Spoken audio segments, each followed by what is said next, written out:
بسم الله الرحمن الرحيم. متابعي الاعزاء، ازيكم؟ عاملين ايه؟ يا رب تكونوا بخير وفي اسعد حال. النهارده هنعمل مع بعض طواجن مكرونه بالفراخ.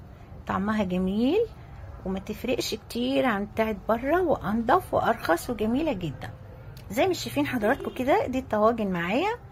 طبعا بدهنها اي حاجه، زبده، سمنه، ايا كان. وطبعا ده البشاميل بتاعنا، انا عاملاه بشاميل جوسي كده، اني محتاجه يبقى معايا قوامه ما يبقاش تقيل قوي. عباره عن ايه ده؟ انا كيلو لبن، 4 معلقه دقيق مع شويه سمنه بيتحمروا، وبنزل عليهم باللبن. ممكن لو انا عندي شوربه عايزه اطعم معايا اللي هو البشاميل، بحط معلقتين شوربه او كده. نحط كمان لو عندك كريمه طهي مفيش مشكله. طبعا نزلت بالمكرونه. انا المكرونه هنا مش بسلقها، لان هي لما بتتسلق بتبقى معجنه معانا، فكده اوفر واسهل ووقت قصير معانا، مش هنستغرق فيها وقت كتير. فكده المكرونه حضراتكم زي ما شايفين كده، زي ما هي مش مسلوقه، نزلت بيها فوق البشاميل.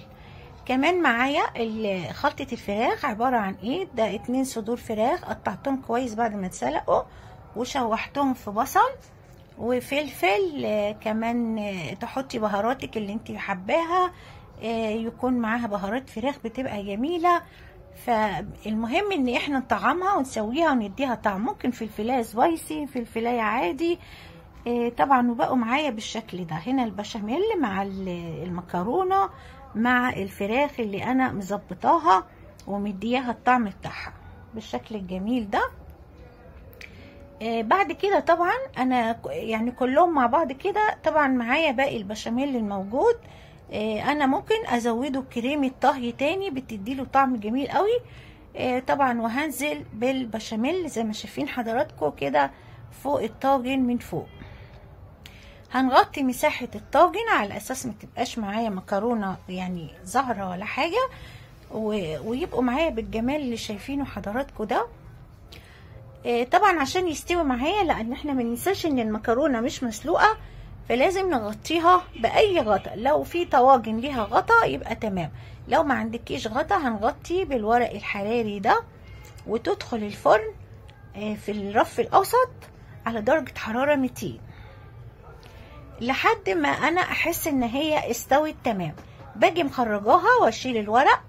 وبعد كده معايا طبعا الموتزاريلا، معاكي تشكيلة جبن زي ما انت حابة، هتنزلي بيها فوق الطواجن كده على الوش، هتدي طعم وشكل خطير.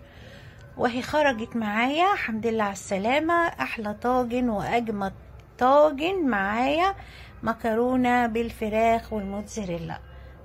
الطعم جميل والشكل جنان، وحلوة معانا، تنفع في رمضان على الفطار. كل عام وانتم بخير، واتمنى لكم السعادة اينما كنتم اخواتي وحبايبي في الله. وشكرا لكم.